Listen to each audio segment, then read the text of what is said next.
Hey guys, welcome back to my channel, to the second tutorial in the series. Today we're going to go over the basic AutoCAD commands that you need to know as a beginner. I've grouped all the commands into clear categories and we'll go through them in order, so it will be super easy for you to follow them and learn step by step. And I've also created a free PDF cheat sheet with all the commands and shortcuts from this video, so feel free to download it using the link in the description. And here are the categories we'll cover. So first I will show you properties and layers commands, which are super important in my opinion. Next, I'll show you most important drawing commands, modifying commands, dimensioning, text and annotation, and also additional tools. By the end of this video, you'll know the most important AutoCAD commands and how to use them. We'll even do a small drawing exercise together so you can practice everything hands-on. So let's open AutoCAD and get started. Alright, first, as you remember, we need to start by clicking New to open a new project. Now let's save this drawing right away so we don't lose our progress in the future. You can do that by typing save in the command line and hitting enter, or pressing Ctrl S, or by clicking the floppy disk icon I'm showing you right now. Name your file whatever you want. I'm calling mine basic commands, and now click save. First, let's take a look at one of the most important tools in AutoCAD, in my opinion, the properties window. To open it, you either have to type properties and click enter, or just hit Ctrl and 1. That's the shortcut. Properties window can float or be docked. Mine is docked to the right side of my screen. The properties window gives you detailed information about whatever you select in your drawing. It shows things like the object type, color, layer, line type, geometric data like a start point, end point, length, for example, for a line, and also more advanced stuff like scale, rotation, and plot settings. Let me show you an example.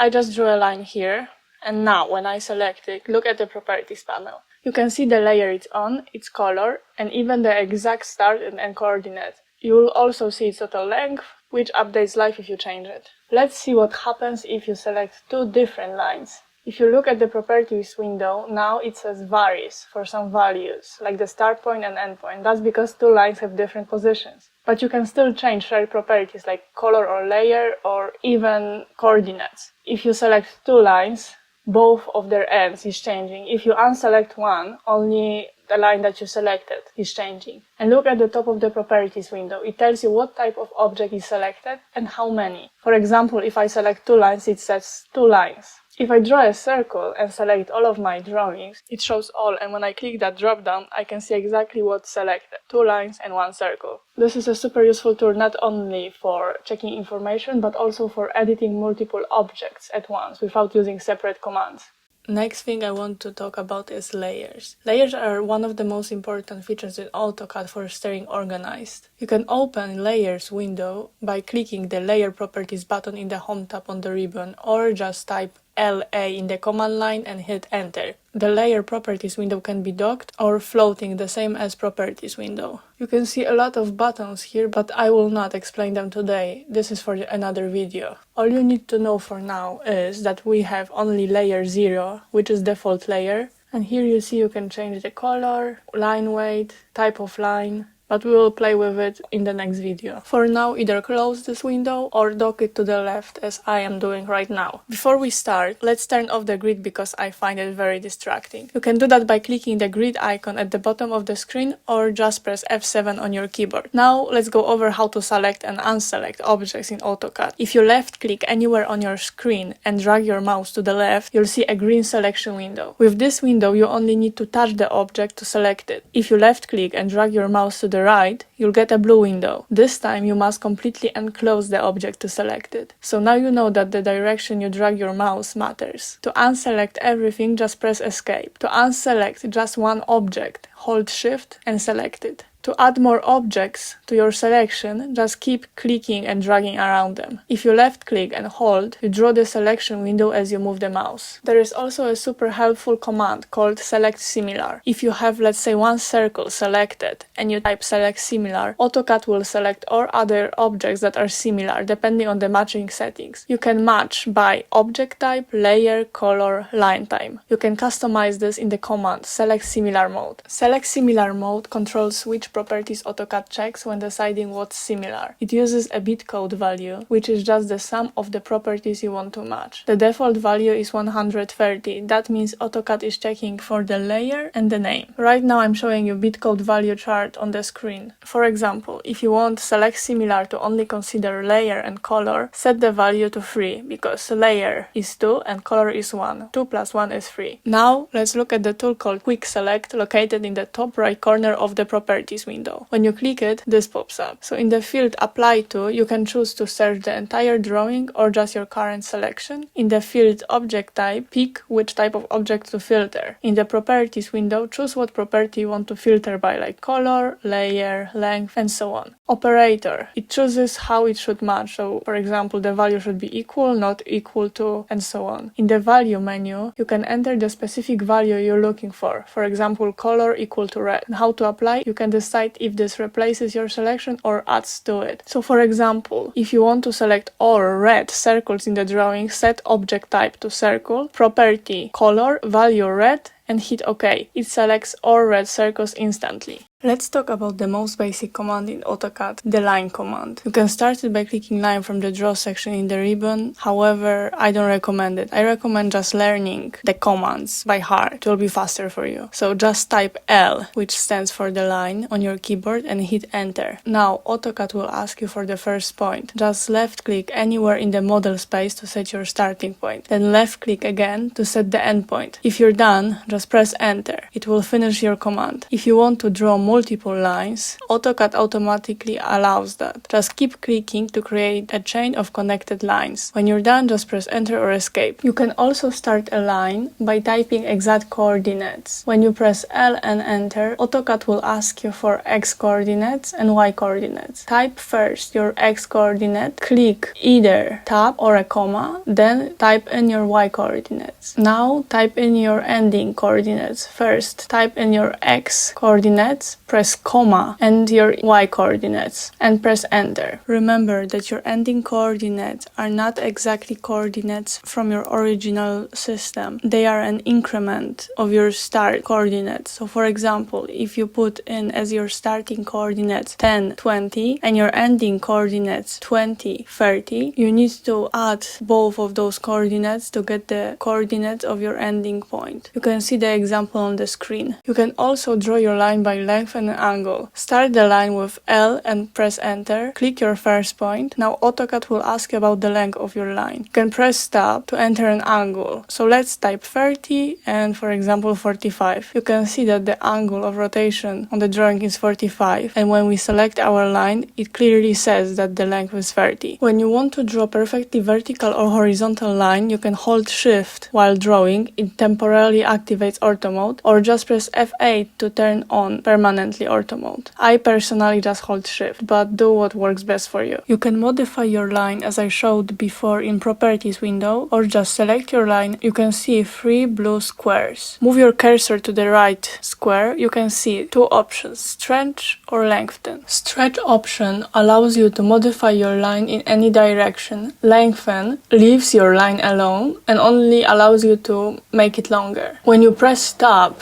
while modifying, you can switch between adding the length or modifying the whole length. I don't know if I explained clear enough, but you can see on the screen how it works. If you select the middle square, it will allow you to move your line. So let's practice. Let's draw a line starting at coordinates 0 and 10, which length is 5 and angle of rotation is 75. So first we need to type L and press enter. Now we need to click 0, tab, 10 and enter, 5, tab, 75 and enter. And now we have our line. The next command we'll talk about is Polyline or PLINE. A polyline is a single connected object made up of one or more straight or curved segments. Unlike lines, which are separate pieces, a polyline is treated as one continuous object. This feature makes it much easier to move, modify or offset. So what's the difference between line and polyline? The command line draws segments that are not connected and each segment is treated separately. Polyline connects all segments command into one object with shared properties. How to start a polyline? Type PLINE or just PL and hit enter. Left click your starting point, then keep clicking to add more points. Press enter or escape when you're done. When you're drawing polyline, look at the command line. You'll see several helpful options. For example, width. With this option, you can set the starting and ending width of your polyline. For example, let's set a starting width to 10 and end width to 30. See how it looks. This is great for creating, for example, arrows. And we have command half width. The difference between width and half width is that width sets the thickness from edge to the edge of the line, and half width sets the distance between the center line to the edge of the line. The undo command goes back one segment if you made a mistake. The arc lets you switch from drawing straight lines to arcs. Once you press A and enter, you'll see many arc options. Try them out. To switch back to line, just type L and press enter. The close command connects the last point back to the starting point. It finishes the polyline and creates the closed shape. When you select your polyline, you can also see blue squares and blue rectangles. When you hover one of the squares, it says stretch vertex, it means moving your vertex, add vertex, it adds additional vertex, remove vertex, or extend vertex. If you hover over the rectangle, you can either stretch, which means moving your polyline, add vertex, which adds vertex in the middle of your line, or convert to arc, which makes your line into an arc. A tip for beginners: always use polyline instead of the line for shapes, borders, or outlines. And in general, use polyline more often than line because it's treated as a single object, which makes it easier to modify. Next command that I will shortly discuss is SPLINE. SPLINE creates a smooth flowing curve through specified points. Unlike arcs, it generates mathematically smooth curves. You can specify what degree of the curve you want. It is also treated as a single object and can be edited or shaped easily. To start a spline, type SPL and press enter. Left click to place each fit point. These are the points that curve will pass through. Press enter to finish the curve. To change the method that the spline is created, click M and enter. You can see that there are two main methods, fit, that I just showed you, and CV. CV method means control vertices. Rather than drawing a spline that passes through points, you define points that pull the spline into shape. You can say that these control points act like magnets. They influence the curve, but the curve doesn't necessarily pass through them. There is also nodes option. This is not that important right now. All you need to know is that this influences the smoothness and tension of the curve. It's the method that the AutoCAD uses to calculate how the spline bends between points. Again, there is a close option which closes our shape, and undo, which removes the last fit point. If you choose the CV method, you can specify the degree of your curve. For example, let's check the second degree, which means parabolic shape. Try the spline command for yourself. This command is great for design, but be careful in technical drawings, because the curves are hard to control precisely if you're not familiar with this command. Now let's talk about how to edit your polylines. With really simple tool, Polyline Edit, PEDIT. You can use it to modify polylines, as I said, but also to convert lines or arcs into a polyline, which gives you more control over your drawing. To start the command, just type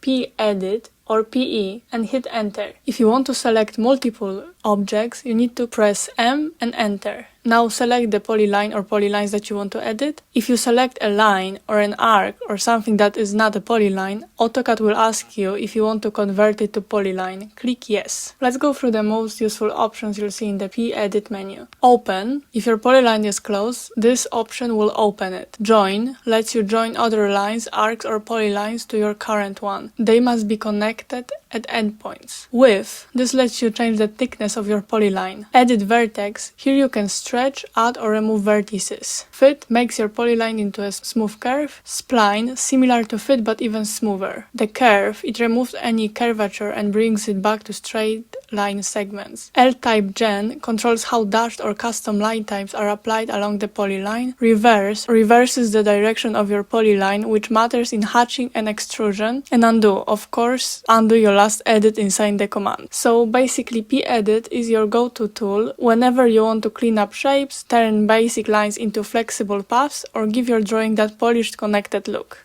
Next command I want to discuss is rectangle. Rectangle acts as a polyline. To start the command, type rec and hit enter. Now click anywhere on your screen to set the first corner of the rectangle. Then move your cursor somewhere else and click again to set the opposite corner. You can be more precise. After you select the first corner, AutoCAD asks you about the width and the length. To toggle between them, press Tab. So for example, let's set width to 50, click Tab, and height to 100, and press Enter. When you open the command, AutoCAD gives you some options. First option is chamfer. Chamfer cuts corners. You can specify two distances. So for example, set one distance to 10 and the second to 20. And now draw your rectangle. See what happens? Second option is elevation. This is for 3D drawing, so I will skip it. Next is fillet. Fillet at rounded corners. So for example, let's press 10. See, now your rectangle has rounded corners. Thickness is also related to 3D drawing.